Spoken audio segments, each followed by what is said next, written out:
Now you talk about terror. I've been terrorized all my day. All my day.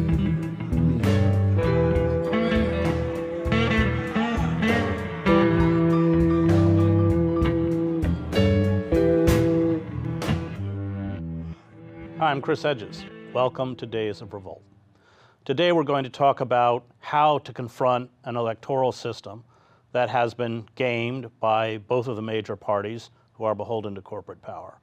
What effective forms of resistance we can make within that system, given the many impediments that have been placed for anybody who steps outside of the two-party organization and attempts to build third-party movements. And with me to discuss that issue is Dr. Margaret Flowers, one of the co-directors of Popular Resistance and the current Senate candidate for the Green Party in the state of Maryland. Dr. Flowers, thank you. Thank you. So let's begin with that. I mean, you, especially with your work, you were one of the major national activists fighting for single payer, I think arrested at a Max Baucus hearing. What is he now, the ambassador to China, but one of the major corporate tools, Liz Fowler, I think was on his staff, a former WellPoint. WellPoint and executive who was writing the legislation.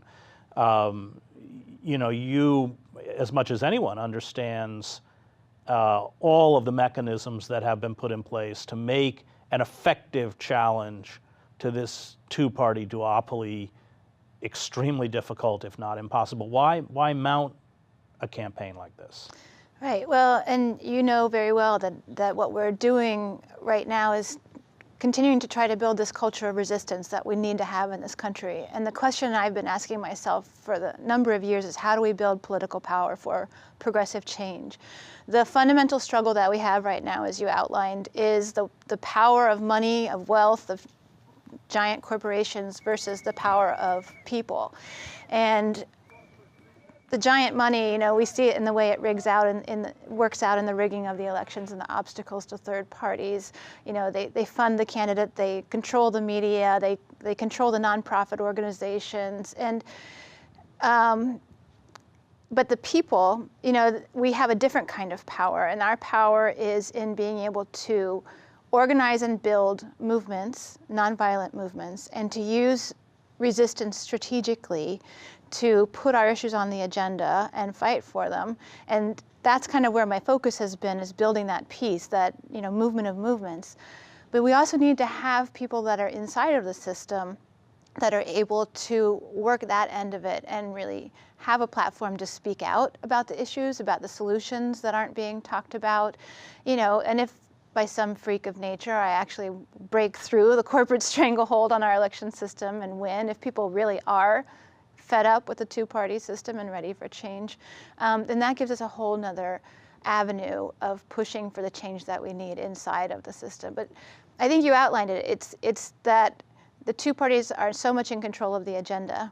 They take all of the voters for granted. They know that they can just play them off of each other, and the scary Republicans or those two liberal Democrats, right?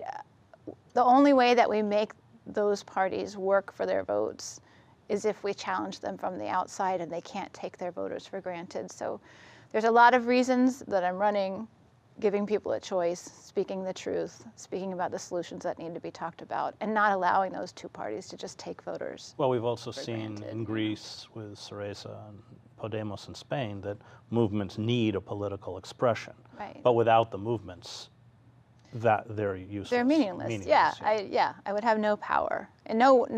And we see it in Seattle with Shama Sawant, who won as a socialist in the city council, and I was out there a number of times, and I was in the city council meetings. The rooms are packed. The people are lining up to testify. They're giving very intelligent testimony. And these corporate lobbyists for like Boeing and Microsoft stand up and they just look like idiots because they are. Yeah, they are. And they have nothing to say of anything meaningful because they're wrong. Right. So that's the power of movements and if possible, people inside that come out of the movement and are beholden to the movement. And that's what I will be. I'm not taking any corporate money. I'm not doing this because I'm interested in being a politician. I'm doing this because we need to continue to build power. And yet Bernie Sanders says he's building a movement. He's doing it, he says, within the embrace of the Democratic Party. Why is he wrong? Well, because I guess if you looked back at the times of slavery, we had two pro-slavery parties, right? The Whigs and the Democrats. And in a pro-slavery period, would voters have actually voted for a pro-slavery party? No, they're part of the problem. People who believed in ending slavery formed abolition parties.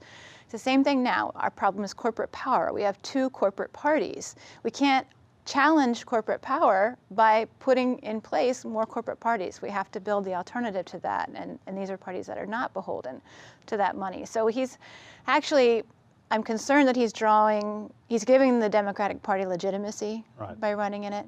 He's drawing more people to it. He's drawing new people that have not been involved in politics, that don't have a lot of sophistication in terms of how the political system works. He gives Hillary Clinton her talking points. Yeah, she's moving to the left. So anywhere the focus group tells her to move, she'll move.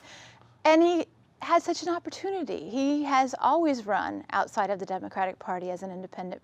He's always talked to these issues of wealth and equality, and so he had an opportunity to continue to build up what we need, which are parties outside of that, and to use his stature to challenge the corruption of the two parties and say, look over here, how they're... Well, he isn't going to do that. No, he campaigned for Clinton in '92 and '96. He's taken a lot of money from her. He took money from the Clintons. He was one of the very vocal opponents of Ralph Nader's run in 2004.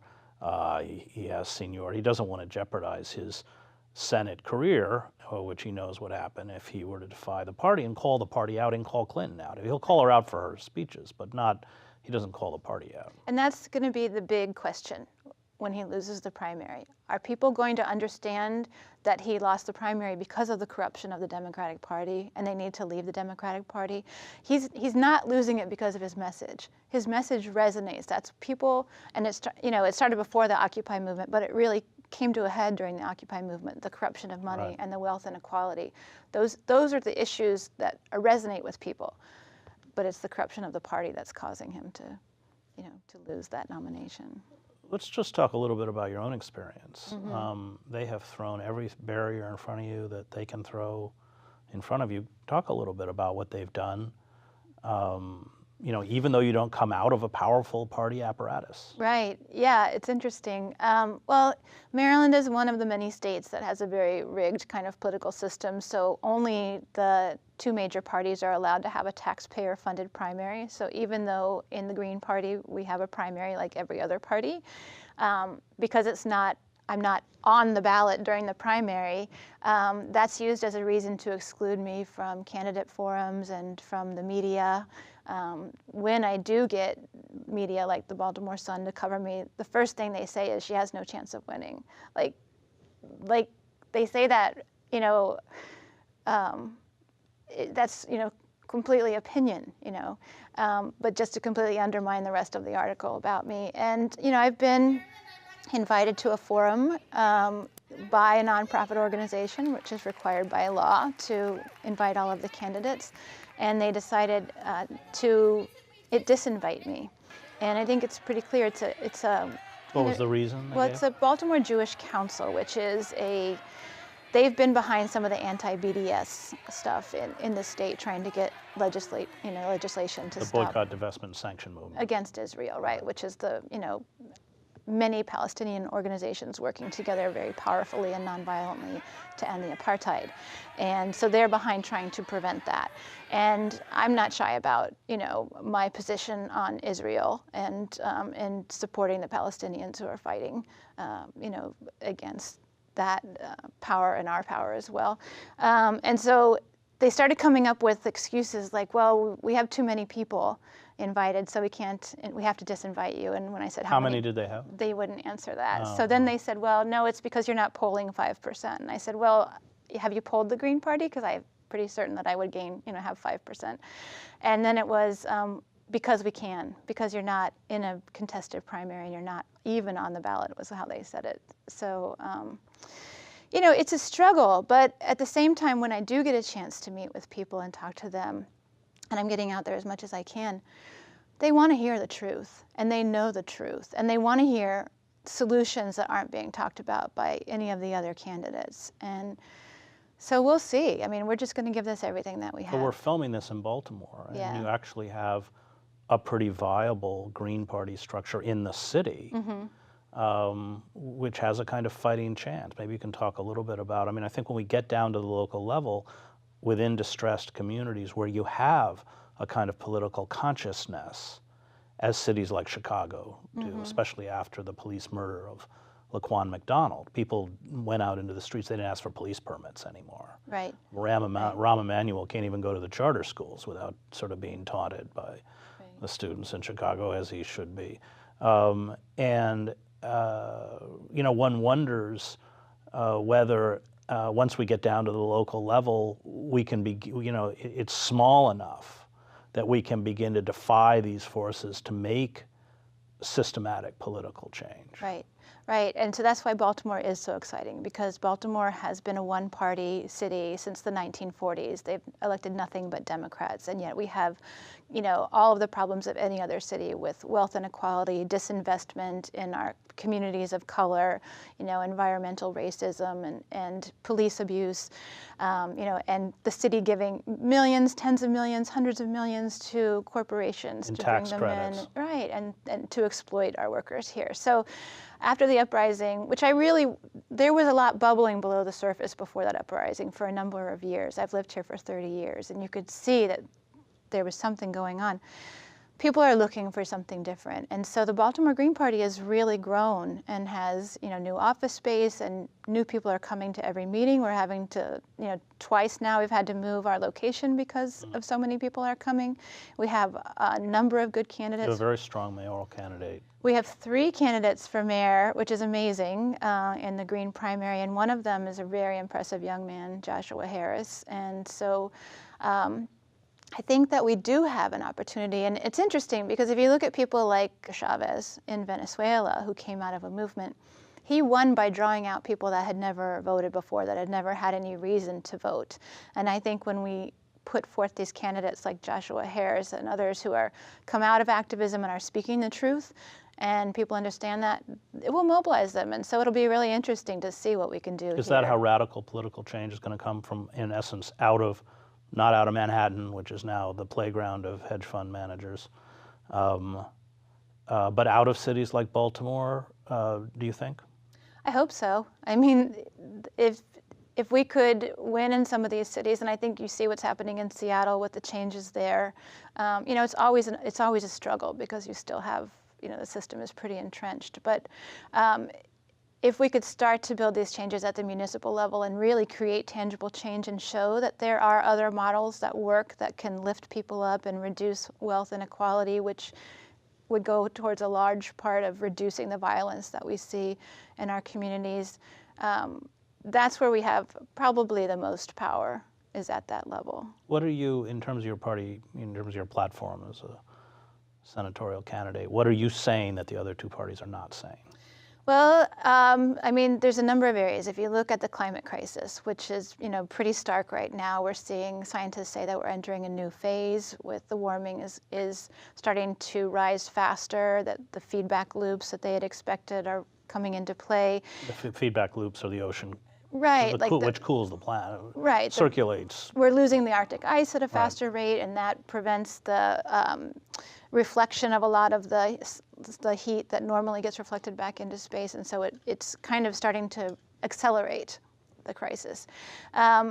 In ways that they haven't, all the new reports are saying. It's happening a lot faster. Yeah, it's a lot faster than we predicted Exactly. or thought. Their models are inadequate, right, in real life. It's a lot faster. And so what we're hearing, you know, is, well, we're going to continue oil and gas until 2040 or 2050. Right. No, we need to stop all new carbon infrastructure right now, and I've been involved in a movement that's been trying to just do that. We need to immediately shift our resources towards green, renewable energy and green transportation. And actually all these issues are really interconnected because our other issues of wealth inequality, if we move to a green energy economy, that would create more jobs, safer jobs.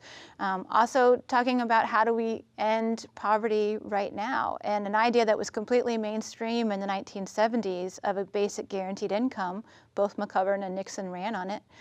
Nobody's talking, well, in the United States, there's not that much talk about it. Outside of the US, there is, with countries like Canada that are looking at putting it into place. We could end poverty right now by moving to a guaranteed basic income. I think we have to talk about mass incarceration and moving to a public health approach for drug use. And then in addition to that, holding Wall Street accountable. I was the first candidate to sign on to a platform put together by white-collar, investigators, crime investigators, the Bank Whistleblowers United, that says we could use existing law right now and hold Wall Street accountable and control the big banks. But you hear the candidates are just talking about, well, Dodd-Frank, we need to strengthen. I mean, that would do nothing. We have the laws, just enforce the laws. So these are some of the things that we're talking about in our platform. And of course, single-payer health care, because there's still, the candidates in Maryland that are running for Senate, one of them ran on a single-payer platform, and she won't even talk about single-payer now. It's like, this is how the party controls them. She is so controlled by the Democratic Party that she can't even say the words. Even when she's asked specifically, how do you feel about it, she dodges the question. So that's, of course, another big part of my campaign. I think you would probably agree from both of the experiences that we've had that the self-identified progressive movements often show a phenomenal naivete about how power works. That's been a very interesting part of this campaign, because even the organizations in the state of Maryland that consider themselves to be progressive don't see how rigged the system is and how they actually participate in that rigging by allying with the Democratic Party, by excluding the most progressive candidates, like me and other Green Party candidates. And so I think even my campaign has helped in just kind of raising awareness of that within those groups, and that whole question of how do we build political power for progressive Well, it's change. all embodied in a particular political figure, Obama in 2008, or Bernie Sanders. Right. Without understanding that even if Bernie Sanders got to the White House, without powerful grassroots movements committed to radical systematic change, he wouldn't have much to do. Right. And when we say radical systematic change, we mean the solutions that make the most sense. And we saw that in 2009, right at the beginning with President Obama. He actually started before that in 2008, just finding a way to completely divide the progressive movement for health reform. And well, he got MoveOn.org and all these organizations to support. I mean, he eradicated the public option, and I remember that campaign, which you were very active in. It came down to not because anybody thought the health plan was any good, as we mentioned before, it was written by corporate lobbyists, but we have to do it for Obama's presidency. That became the raison d'etre. Exactly. It wasn't about policy at all. It was all about politics. And here he was pushing a plan that was started by the Heritage Foundation, Right. Very conservative, neoliberal, funneling our public dollars into the private industries. And so this is a really important thing for people to understand and have some political sophistication about this time around. They've got to understand that it has to be the people right from the get-go setting the agenda and not accepting what's on the table, because what's on the table was created by a corrupt table. Right. It's not what we need. Right. Well, how do we build that kind of political sophistication, especially given the billions of dollars? We're going to spend $4 billion on this election or some absurd amount like that, where people are just bombarded day and night with very effective propaganda that plays to their emotions. The constant kind of polling and focus groups, so politicians like Clinton can loop back to people what they want to hear.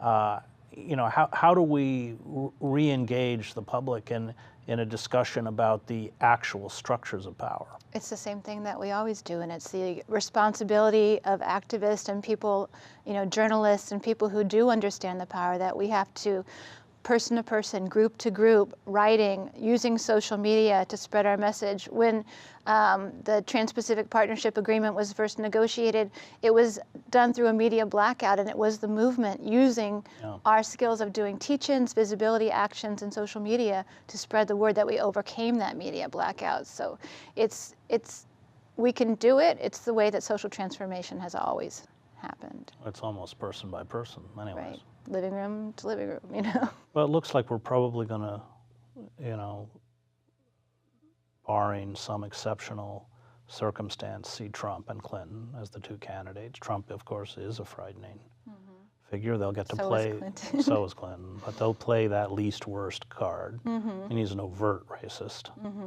He is scary. You know, Clinton is a racist, but it's institutional racism behind the language of tolerance and inclusivity. I mean, she and her husband exploded the prison population, destroyed welfare.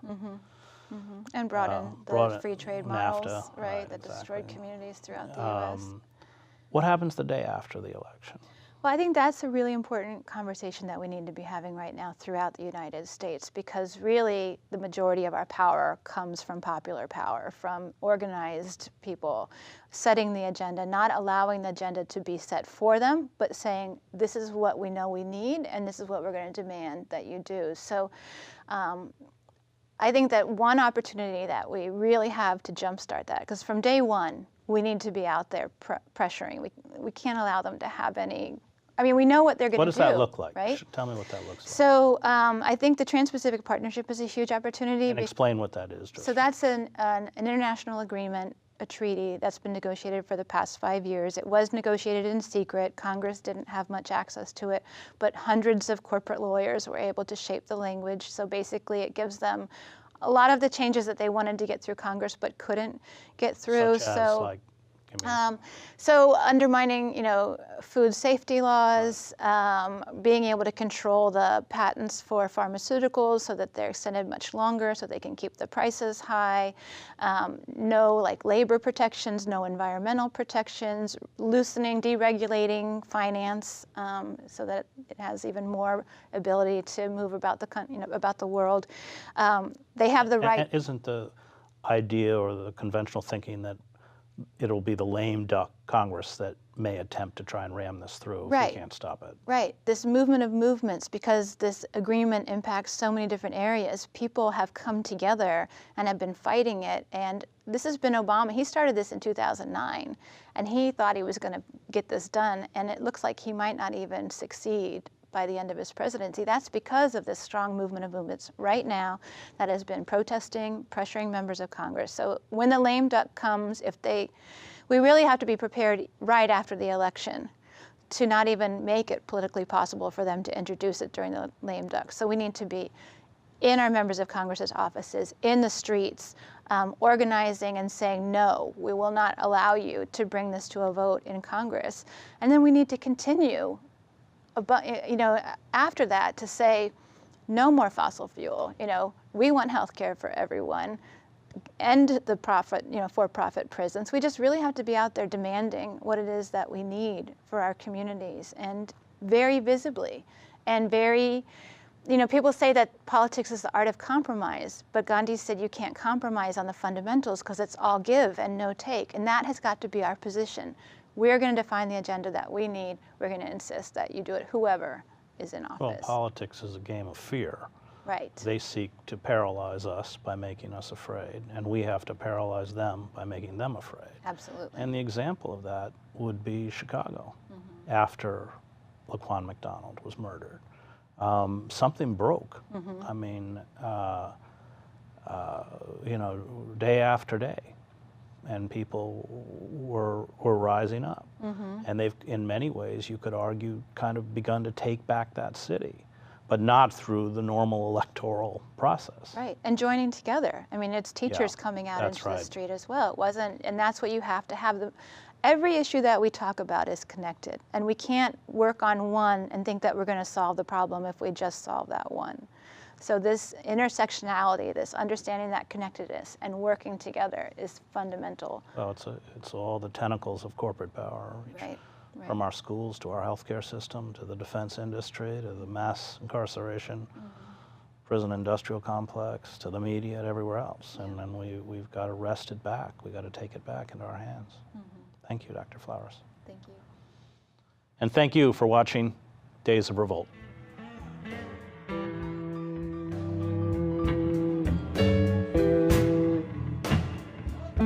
Had to eat out the watermelon patch. And you know they put me in a shack